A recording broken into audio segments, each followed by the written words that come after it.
अब थोड़ा macro levels और हिसाब से ज़रा ये समझ लेते हैं कि इस समय बाजार खड़ा कहाँ है और उसको आगे जाना कैसे है। हमारे साथ मैक्स लाइफ के सीईओ मिहिर वोरा हमारे साथ जुड़ रहे हैं। मिहिर, बहुत बहुत शुक्रिया, थैंक यू वेरी मच। आज फिर से आप समय दे रहे हैं ईटीना स्वदेश को। अच्छा लगता है हमेशा से आपसे बातचीत करके, थोड़ा हमारे डाउट्स भी क्लियर होते हैं और बहुत सारी इन्फॉर्मेशन भी हमको सरल भाषा में मिल जाती है आपसे। मिहिर, मार्केट ने कल ही बैंक निफ्टी ने रिकॉर्ड हाई बना के ये तो साबित कर दिया कि भारत की अपनी इनहेरेंट स्ट्रेंथ बहुत है, क्योंकि बैंक निफ्टी थोड़ा आइसोलेटेड है, उसको ज़्यादा ग्लोबल्स का असर नहीं पड़ता। लेकिन हाँ, निफ्टी के कुछ एक कंपोनेंट हैं जैसे कि आईटी, उसकी वजह से निफ्टी थोड़ा भी नीचे है, अपने हाई से थोड़ा दूर है। मैं आपसे एक्चुअली हाई लेवल्स नहीं पता करना चाहता, आपसे कन्विक्शन पता करना चाहता हूँ। अभी भी आप मार्केट्स को हाई ही देखते हैं, यानी कि ये जो डिप मिल रहे हैं ये बाय के ही डिप है? नमस्कार, ऑलवेज अ प्लेजर आपके चैनल में आने का। देखिए, मार्केट एक मैं कहूंगा कि नो मैन्स लैंड में है, क्योंकि एक तरफ जो आपने जैसे बताया, जो डोमेस्टिक इकोनॉमी है वो अच्छा कर रही है, पॉजिटिव डेटा पॉइंट्स हैं, और हमारी जो फेस्टिव सीजन है वो अब आ रही है, दशहरा आएगी, दिवाली आएगी, तो उस तरह से जो नॉर्मली कंजम्पशन की डिमांड होती है वो अच्छी होती है ये सीजन में। एंड हमने पिछले थोड़े महीने में ये भी देखा है कि कंजम्पशन जो 2 साल से वीक था वो धीरे धीरे करके रिवाइव हो रहा है। बैंकिंग क्रेडिट ग्रोथ भी पिकअप हो रहा है, तो डोमेस्टिक इकोनॉमी एक तरफ ठीक कर रही है, और मेरे ख्याल से जो नॉर्मल कोरोना वायरस के जो शॉक के बाद रिकवरी होनी चाहिए थी वो हो रही है। लेकिन अब ये हो रहा है कि जो ग्लोबल माहौल है, बाहर का जो विदेशी माहौल है, यूएस देखें, यूरोप देखें, तो वहां पे एक स्लोडाउन का, शार्प स्लोडाउन का माहौल चल रहा है। दो वजह है। एक तो उन्होंने जिस तरह से फिस्कल स्टिमुलस किया था, मॉनेटरी स्टिमुलस किया था 2 साल, उसकी वजह से कंजम्पशन तो बहुत ज्यादा बढ़ी थी, और इस वजह से हमने तेजी भी देखी थी ग्लोबल बाजारों में, इंडियन और इंडिया में भी, क्योंकि बहुत ज्यादा कंजम्पशन डिमांड वहां बढ़ गई थी। दूसरा देखें तो उसकी वजह से क्या हुआ कि इतनी ज्यादा डिमांड बढ़ गई कि इन्फ्लेशन बढ़ गई, और साइमल्टेनियसली दो चीजें हुई हैं।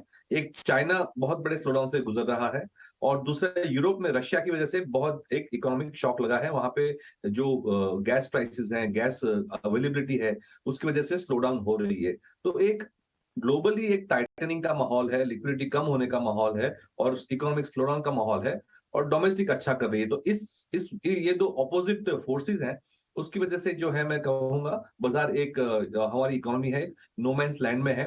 वैल्यूएशंस रीजनेबल है, बहुत ज्यादा चीप नहीं है लेकिन बहुत ज्यादा एक्सपेंसिव नहीं है। तो सिलेक्टिवली मेरे ख्याल से लॉन्ग टर्म के लिए हम व्यू बना के चलें तो डोमेस्टिक लिंक सेक्टर्स में हमारी प्रेफरेंस ज्यादा रहेगी। हीर, अर्निंग्स क्वालिटी जो अभी तक आई है फर्स्ट क्वार्टर अर्निंग्स में, उसके ऊपर आपको किसी तरह का संशय है? अगर ये ग्लोबल ग्रोथ वाकई में इतनी भयंकर तरीके से इंपैक्ट हो गई, जो स्लो डाउन की बात कर रहे हैं, तो क्या हमारे क्वालिटी ऑफ अर्निंग्स भी कुछ हद तक इंपैक्ट हो जाएंगे क्या नेगेटिवली, और इसलिए बाजार महंगा लगेगा? मुझे लगता है जो quality of earnings actually improve होगी। इसकी मेन वजह यह है कि हमने जो थोड़े बहुत अपग्रेड्स भी लास्ट 6 महीने में देखे थे, वो कमोडिटीज लिंक सेक्टर्स में देखे थे, क्योंकि कमोडिटीज के भाव ऊपर जा रहे थे। Oil oil link companies, gas link companies, metals, chemicals, इस तरह की जो कंपनीज थी, वो उसके जो अर्निंग्स थे वो बढ़ रहे थे। उसकी वजह से जो ओवरऑल अगर हम निफ्टी का अर्निंग्स देखें तो घट नहीं रहा था, इनफैक्ट थोड़ा बढ़ा ही था, लेकिन वो ये कमोडिटी लिंक सेक्टर से लिंक था। अब जो डाउनग्रेड्स आएंगे मेरे ख्याल से वो भी कमोडिटी लिंक सेगमेंट्स में ज्यादा आएंगे, जिसकी वैल्यूएशन थोड़ी कम रहती है, क्योंकि लॉन्ग टर्म में ये सिक्लिकल सेक्टर्स हैं। और जो यूजर्स है कमोडिटी के, जैसे कि कंज्यूमर डिस्क्रिशनरी, ऑटोमोबाइल आ गया, एफएमसीजी आ गया, सीमेंट वगैरह जो सेगमेंट्स है, जो यूजर्स हैं, उस जो बेटर क्वालिटी सेगमेंट्स है, हायर पी सेगमेंट्स हैं, उसमें शायद अर्निंग्स अपग्रेड आ सकते हैं। मेरे ख्याल से शायद इमीडिएट इंपैक्ट सितंबर क्वार्टर के रिजल्ट्स में ना दिखे, लेकिन दिसंबर क्वार्टर से ये हमें better quality of earnings market के लिए दिखते शुरू होंगे। राइट, मॉर्निंग मिहिर, बहुत बहुत स्वागत है आपका। तो ये तो एक मैक्रो हेडविंड्स के साथ किस तरह से हमारी इंडिया की सिचुएशन बनी हुई है, जुड़ी हुई है, लेकिन इस बीच हम जो कुछ सेक्टर्स देख रहे हैं, जो लगातार आईटी सेक्टर्स की जैसे बात की जाती है कि अब भी इतने बीटन डाउन होने के बाद भी, क्या आपको लगता है कि यहाँ पर अब वैल्यू कंफर्ट दिख रहा है या अभी भी आपको महंगे दिखते हैं? क्या आपकी स्ट्रैटेजी होनी चाहिए आईटी स्टॉक्स पे? देखिए, वैल्यू की बात यह है कि it's all also a function of the trend. हमने काफी बार ये देखा है कि जिस जिस डायरेक्शन में अर्निंग जाते हैं उस डायरेक्शन में भी वैल्यू जाती है। तो जब अर्निंग्स अपग्रेड आ रहे होते हैं, सेक्टर अच्छा कर रहा होता है, तो उसकी प्रॉफिट भी बढ़ती है, लेकिन उसके साथ साथ वैल्यूएशंस भी बढ़ती है। तो ये डबल इम्पैक्ट पॉजिटिव हो जाता है। नीचे की साइड पे भी हम देखें तो अगर सेक्टर में अर्निंग्स घट रहे हैं, अर्निंग्स डाउनग्रेड आ रहे हैं, तो उसकी वैल्यूएशन भी साथ साथ में कम होती रहती है, तो वहां भी डबल इम्पैक्ट आता है। तो मेरे ख्याल से आईटी सेगमेंट में ये जो है अभी एक नेगेटिव साइकिल शुरू हुआ है। और जैसे हमने डिस्कस किया कि यूएस और यूरोप ने जिस तरह से 2 साल स्टिमुलस किया था, और उसकी वजह से आईटी सर्विसेज कॉर्पोरेट स्पेंडिंग में इतनी डिमांड बढ़ गई थी कि हमारी आईटी सर्विस को भी बहुत फायदा हुआ था। 20-30%, 35% तक का भी ग्रोथ लास्ट 2-3 साल में दिखाया है काफी सारी कंपनीज ने। लेकिन अब जो है उनका पीक स्टिमुलस है वो जा चुका है। इससे ज्यादा स्टिमुलस नहीं कर सकते। इनफैक्ट अब तो टाइटनिंग का साइकिल शुरू हो गया है। तो जो कॉर्पोरेट स्पेंडिंग की डिमांड थी आईटी के लिए, वो इतनी हद से नहीं बढ़ेंगी, बट ये जो 20-30-40% की जो ग्रोथ देखी थी वो नहीं देखेंगे। हमारे जो पिछले 10 साल की ग्रोथ रहे 9 से 12% की जो आईटी सर्विस की ग्रोथ है, वो लेवल पे जाएगी। इस बीच क्या हुआ था कि क्योंकि कोई ऑल्टरनेट नहीं था और ये बेस्ट परफॉर्मिंग इंडस्ट्री था, तो वैल्यूएशंस भी 2 से 3 गुना बढ़ गए 2020 से लेके। तो मेरे ख्याल से वैल्यूएशंस जो है वो अभी भी नीचे जाने के स्कोप है आईटी सर्विसेज में, और अर्निंग्स डाउनवर्ड का भी जो साइकिल है वो चालू रहेगा। तो मेरे ख्याल से इसमें वैल्यू फिशिंग ना करें, और अभी भी जो डोमेस्टिक लिंक सेगमेंट्स है उसमें ज्यादा फोकस करने की हमारी स्ट्रेटेजी है। ठीक है मीर, आप इससे पहले क्योंकि जब फेस्टिवल सीजन की डिमांड चल रही होती है ना, तो उसमें 2-3 चीज़ तो बड़ी है साफ होती है कि एक तो ऑटोज़ की डिमांड अच्छी आ जाती है। ऑटोज़ ऑलरेडी थोड़ा पहले भी चल चुके हैं, एंसिलरीज तो उनसे भी ज़्यादा अच्छे चल रहे हैं। आपका इस पे टेक क्या है? ऑटोज़ में अभी भी दम है क्या? ऑटो में खास करके कार सेगमेंट में अभी भी डिमांड अच्छी है। उसमें दो आइटम्स जो है वो वर्क कर रहे हैं, दो फैक्टर्स वर्क कर रहे हैं। एक तो जैसे आपने कहा कि फेस्टिव सीजन में नेचुरली डिमांड बढ़ती रहती है। सेकंड इज लास्ट 1 साल से जो सेमीकंडक्टर की शॉर्टेज थी, उसकी वजह से प्रोडक्शन कंस्ट्रेंट्स भी थे और जो डिमांड थी वो फुलफिल नहीं हो पा रही थी। तो एक पेंट अप डिमांड का एलिमेंट भी है।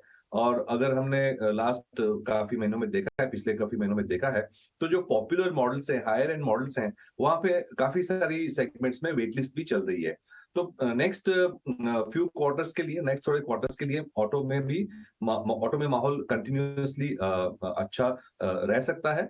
और उसमें एक और ये भी हमें, अगर थोड़ा पीछे हट के देखें, थोड़ा लॉन्गर टर्म व्यू लें, तो अभी भी जो ऑटो की सेल्स लेवल है वो 2019-20 से बहुत ज्यादा नहीं बढ़ी है। तो अगर हम 3 साल का व्यू देख के चलें, तो ऑटो डिमांड अभी भी इतनी बड़ी नहीं है, और there is scope for auto demand to go up even further. तो 1 से 3 साल का अगर व्यू ले हम ऑटो सेक्टर में, तो डिमांड भी, एनवायरमेंट अच्छा है, और वैल्यूएशंस भी अभी जो है वो पहले के पीक से बिलो है। Right, absolutely. ठीक है मीर, अब तो ऐसे में ये तो ऑटो पे बात हुई और आपने अपने अवॉइड लिस्ट की भी बात की, तो इसके अलावा और कौन से बड़े थीम्स हैं जिन पर आप बुलिश है? कंजम्पशन स्टोरी आपको लगती है काफ़ी स्ट्रॉन्ग रहेगी? और एक क्विक व्यू अगर आप कॉर्पोरेट अर्निंग्स को लेकर भी बता पाए हमें कि कॉर्पोरेट अर्निंग्स आगे फर्दर आप कैसी देखते हैं? हमने देखा Q1 ने तो काफ़ी अच्छा सरप्राइज किया, आगे फर्दर किस तरह का व्यू रखना चाहिए? नेक्स्ट 2 साल हमें ये लगता है कि करीबन 15% अर्निंग्स ग्रोथ आनी चाहिए at the market level, Nifty level पे। और उसमें जैसे हमने थोड़ी देर पहले डिस्कस किया था, जो बेटर क्वालिटी की सेगमेंट्स हैं, जैसे कि consumer discretionary, infrastructure, industrials, FMCG, वो सेगमेंट में मेरे ख्याल से अर्निंग्स ग्रोथ ज्यादा आएगी। तो मार्केट के लिए that is a good signal. Broadly अगर देखें तो जैसे हमने डिस्कस किया कि डोमेस्टिक कंजम्पशन तो एक बड़ा थीम है ही, और वो सिक्लिकल तरीके से बढ़ता रहता है। लेकिन जो किकर आना चाहिए इकोनॉमी में, वो 2 सेगमेंट से आना चाहिए, और हमें लगता है वो जरूर आएगा, क्योंकि गवर्नमेंट ने भी काफी सारी पॉलिसीज बनाई है ये में। तो एक तो है जो मैन्युफैक्चरिंग थीम है, डोमेस्टिक मैन्युफैक्चरिंग, जो प्राइवेट सेक्टर इन्वेस्टमेंट का जो होप है, वो मेरे ख्याल से अब धीरे धीरे करके ट्रैक्शन पकड़ रहा है। मेरे ख्याल से जैसे जैसे कैपेसिटी यूटिलाइजेशन इकोनॉमी में बढ़ रही है, तो प्राइवेट सेक्टर का जो इन्वेस्टमेंट है मैन्युफैक्चरिंग में, वो आएगा। गवर्नमेंट ने जिस तरह से PLI स्कीम्स रन करी हैं बहुत सारे सेगमेंट्स में, और नए नए सेगमेंट्स ऐड कर रहे हैं, उसकी वजह से भी एक जो ग्लोबल और लोकल कंपनीज हैं उसको काफी इंथुजियाज्म हो रहा है इंडिया में मैन्युफैक्चरिंग बनाने का। और तीसरा जो बहुत सीरियस स्टांस ले रही है गवर्नमेंट, डिफेंस को भी मैन्युफैक्चर करना लोकली, वो एक बहुत बड़ा सेगमेंट है। तो मेरे ख्याल से कंजम्पशन तो हमारी इकोनॉमी का स्ट्रेंथ है ही, क्योंकि इतनी बड़ी पॉपुलेशन है, राइजिंग इनकम लेवल्स है, मिडिल क्लास की संख्या बढ़ रही है, तो वो तो लॉन्ग टर्म स्टोरी चलता रहेगा। लेकिन नेक्स्ट अगर 3 से 5 साल देखें तो मेरे ख्याल से गवर्नमेंट के इनिशिएटिव की वजह से मैन्युफैक्चरिंग और इंफ्रास्ट्रक्चर में भी अच्छी तेजी देख सकते हैं हम। राइट, ऑल राइट मिहिर, बहुत बहुत शुक्रिया आज हमसे बात करने के लिए, अपना व्यू मार्केट और वेरियस धन्यवाद। सेक्टर्स पे शेयर करते हुए। लेकिन